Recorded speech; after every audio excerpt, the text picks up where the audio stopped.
I've got Jules Phoenix and Remi F on the phone, and you're somewhere in Croydon. We're sort of in Forest Hill now, which is like South London, so it's kind of near Croydon. You're still south of the river, right? Okay.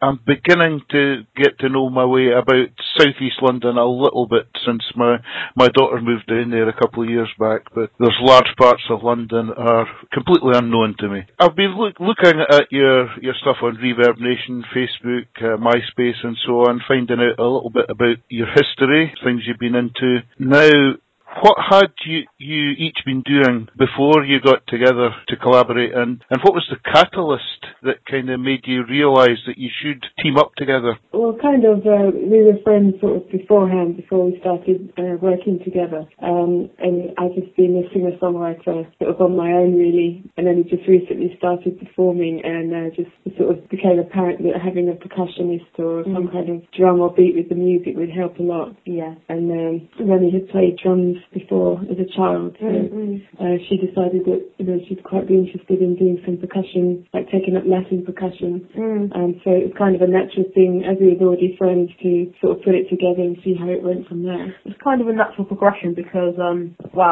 Jules definitely needed someone just to sort of have a rhythm for her while she performed on her own, and I've been playing in a marching band from when I was a kid, so I sort of carried on the drumming from there. And while I was working, doing music therapy with people with where I work, they suggested certain percussion instruments would be really useful while Jules was sort of doing open mics at the time. So, and incorporated with what I love, which was Latin percussion, so it's just perfect. And then we sort of just developed from there. Good. Nice to hear you talking about music therapy. It's something that I've long felt music is a great way of getting people to overcome difficulties, and good to hear about that. Also, I was very intrigued by your choice of I'm not sure if I'm pronouncing this correctly. Is it a cajon? That's right. You said it quite well, actually. Right. It really appealed to me because it looks quite a simple thing. I've actually found some plans. I've printed them out. I'm going to make an attempt at making one, and the Peruvian connection gets me as well, because I've been out to Peru a couple of times to work with a charity out there, so it looks like something I would very much like to make. So thank you for introducing me to it. It's certainly something different. Now, back to you, of course. You don't want to hear me talking about myself. You were recognised as the best unsigned act in the Sydenham Battle of the Bands, and I also noticed an entry in Hit Like a Girl for Remi. Do you feel that participation in competitive projects like that is a hindrance to the development of your music, or is it helpful? It kind of helps with, getting your music out to people and getting more people to hear your music and stuff. But sometimes it's difficult kind of put music in a competitive way and compete with other people. And it kind of goes against the kind of spirit of music some ways, I think. That's right, yeah. So it has helped us to get people to recognise us in some ways. So it's kind of a double-edged thing. Yeah, because you get to meet lots of people that you'll meet from afterwards, and you'll get to know new people and network in that way. It's great to get feedback from your music, especially when it's positive, but sometimes if it is negative and it's not constructive, then it can feel like a setback at the time, although later on you might realise that it's helpful. So it's a double-edged sword.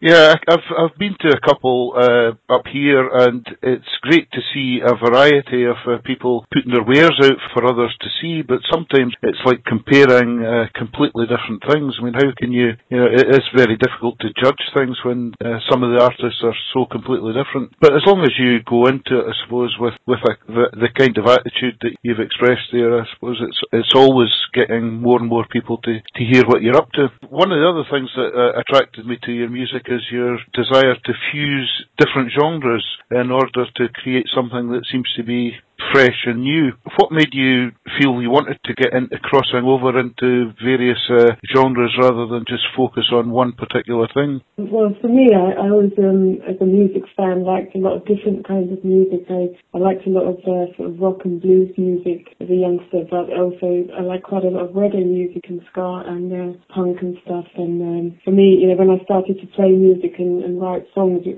would have been hard for me to only focus on one style, because I I like listening to a lot of things, so it was just a natural thing for me to sort of write some reggae stuff and some rock stuff, and combine it together. And then when I joined up with Remi, because she'd sort of come from a background of listening to different kinds of music to what I'd listened to, then that sort of blended in as well. I think it's been just a very much natural thing as well, isn't it? Because it's just a combination. If good music's good music, and when you have liked stuff, you've heard stuff that you liked, but you want to incorporate all of stuff that you've liked. And it's very much like South London as well, because there's a mix of people, a mix of sounds. It's very much like a Latin areas in South London, as well as reggae and real strong rock and reggae contingency in London particularly. So it's almost a bit like a natural thing as well. So. It sounds much healthier as far as I'm concerned. I think some people can become very blinkered if they refuse to go outside their own particular comfort zone.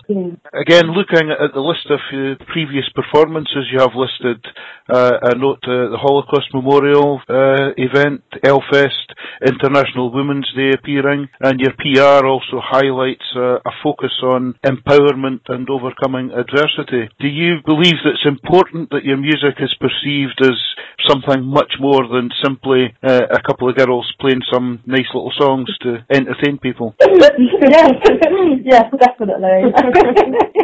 It's quite funny. But it's very true, because it's great that you've highlighted that, because we didn't really think about it as much until you've mentioned it. But it's so true. Obviously, we like the fact that we can entertain people, but at the same time get a message across about unity and empowerment without even making that the main aim of it, if you see what I mean. I don't know if if you can kind of put a message across, but not in a way that's too sort of wordy that puts people off, but just in a way that if people get into the music and like the music, but it's got a message or something as well, but without being sort of too obvious, it's just there anyway, within the song that they like anyway. It helps to add depth by creating more layers to what you're doing, and have a greater impact, I would think, anyway. Right, again, looking at your previous performance lists, I recognise, as I mentioned, some South East London venues, one coming up in Streatham very soon. Do you have any more plans to continue gigging in South East London? If so, I'll have to maybe try and plan one of my visits down there to coincide with one. Well, the Streatham one is the only one we've got planned at the moment, but sometimes things come up sort of short notice, and sometimes further notice, but we sort of just try to keep doing as many gigs as we can around London, really. But also the Streatham one are saying that they do that night regularly, and they'd like to maybe have us there regularly as well. So. But we'll definitely keep you posted on these London. Good. Although having said that, it's not. It's quite a distance for me to travel. Someday we'll get to come up sort of further up north.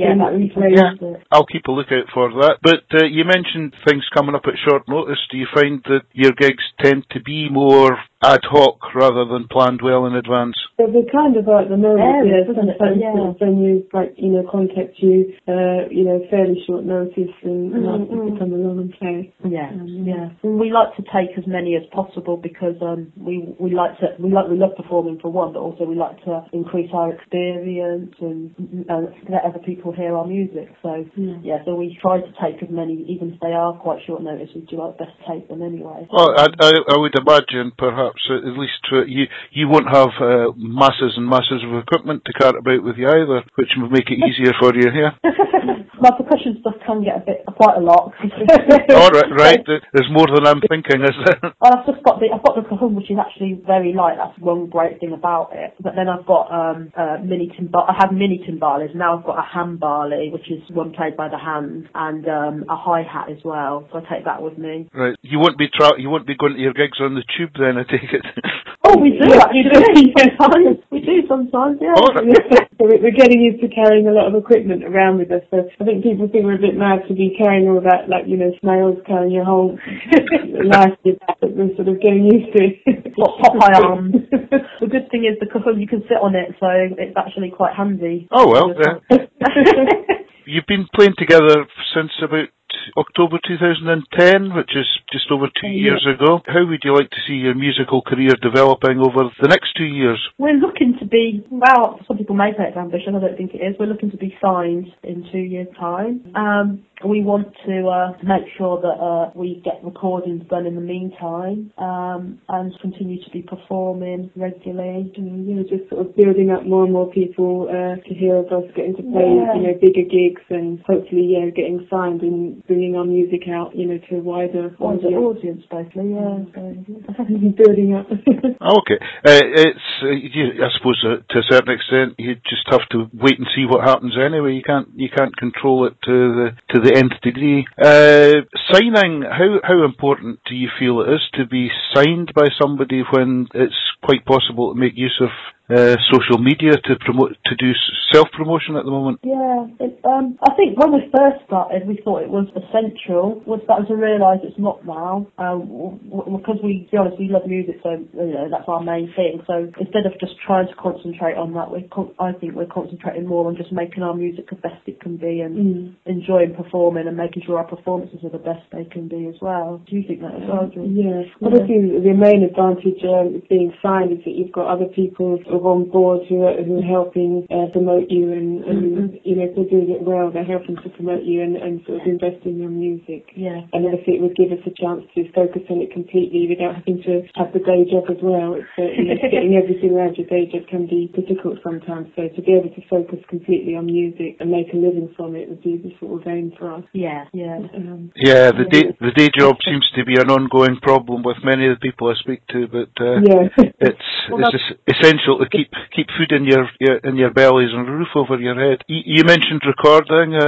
Do you have many more songs planned to record in the near future? Yeah, well, we've got altogether we've got sort of coming up 30 songs, so we've only had the chance to record sort of just a handful of them, and even with those, they're kind of we want to improve the quality of them. Yeah. But ideally, we'd like to record all of our songs and have a couple of albums. And we're still developing as musicians as well, aren't we? We're sort of gaining confidence and being able to play better, so we want to sort of reflect that in our recordings as well, don't we? So. And we're quite new to recording as well, so I think our first recordings were sort of more nervous really. I think as we improve our quality of recordings, which hopefully get better and better as we go on. Yeah.